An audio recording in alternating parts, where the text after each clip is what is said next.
Today I will be going over the most popular reports in QuickBooks.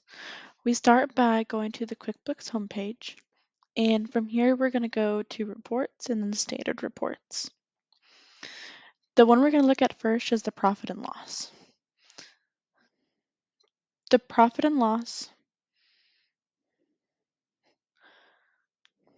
The profit and loss allows you to see your income and expenses over a certain time period. So up here is where we can change the report period, which is the time period. So we can either do this year to date, or we can do last year, or we can even do last quarter, whatever time period you're wanting to look at, that's what you would select here. And if for some reason none of these fit what exactly you want because you want to be very specific with it, you can click a custom time period and then you can enter in the dates you want for yourself. The next thing we can do is display columns by totals only, or days, or weeks, or months, or even quarterly or years.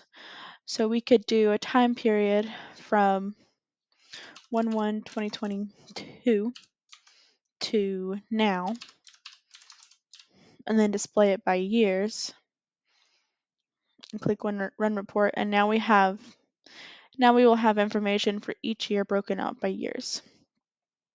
We can do it for last year and run it by month, and have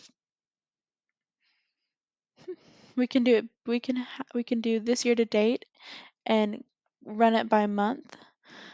So now we have a month by month look at what our expenses were that month and what our income was that month. We can also compare it to another year, so we can compare it to the previous year or the previous period.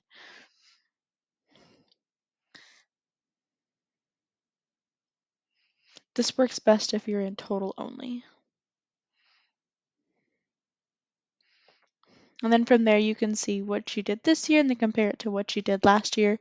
Since this is the sample company, there is no information for previous years, which is why these previous year columns are blank. The next thing we can do is change the accounting period on the reports.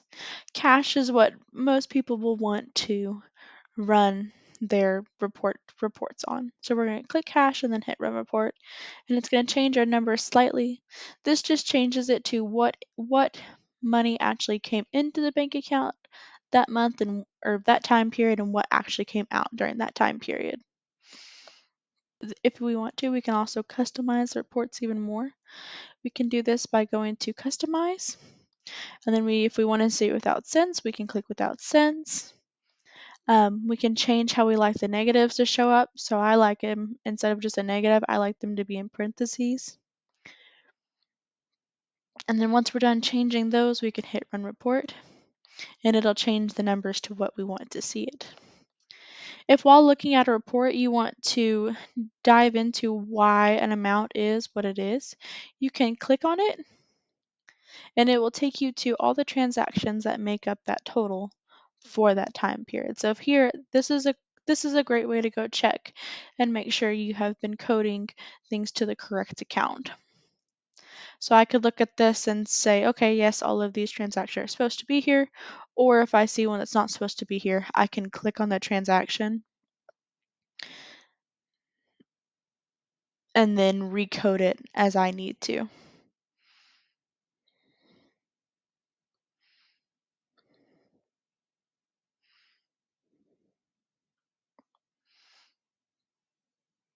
Down at the bottom is where we would see the net income. Our net income is our income minus our expenses.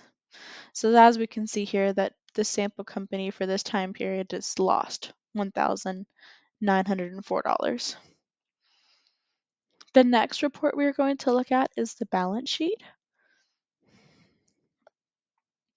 The balance sheet gives you a snapshot of what assets and liabilities your company has at a certain time, at a certain day. So this is the balance sheet as of today. So we can see that we have $1,201 in a checking account and $800 in a savings account. We can see what our accounts receivable is. We can see what assets we have. It looks like we have a truck that originally cost $13,495. If we scroll down a little bit, we can see our liabilities. So it looks like we've got some accounts payable, which means we owe some bills. It looks like we have a credit card as well. And then if we keep scrolling down, we can see that we have a long-term liability for $25,000. The same way with the same thing with the profit and loss statement. We can click on any of these numbers and see what transactions make up that total. So if we click on this $25,000, we can see that there's just one entry that created this account.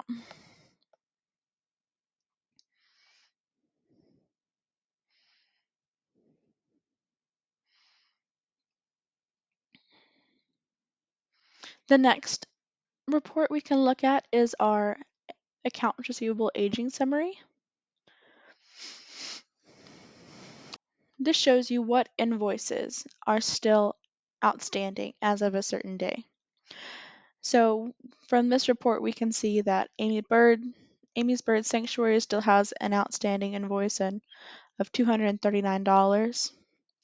That's between 1 to 30 days overdue. We can see that Red Rock Diner has a $156 invoice that is between 61 and 90 days overdue. Your current are the invoices that were created today.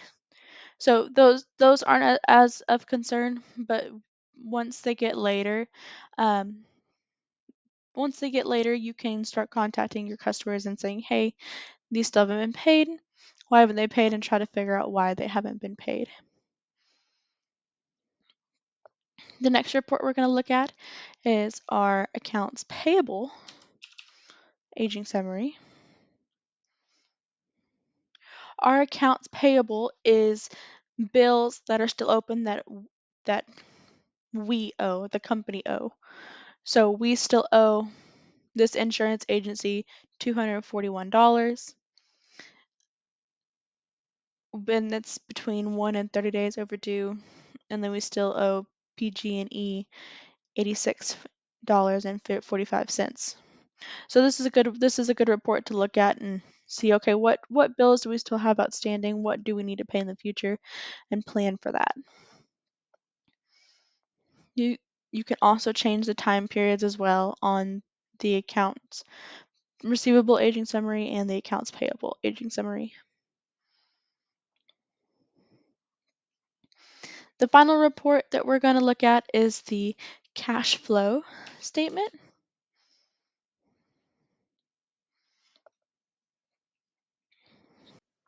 The statement of cash flows shows the inflows and outflows of cash through your business for a certain time period. So now, right now we have the year-to-date time period selected, and from this report we can see that we earned $1,896 from operating activities, which is like your day-to-day stuff, your day-to-day business.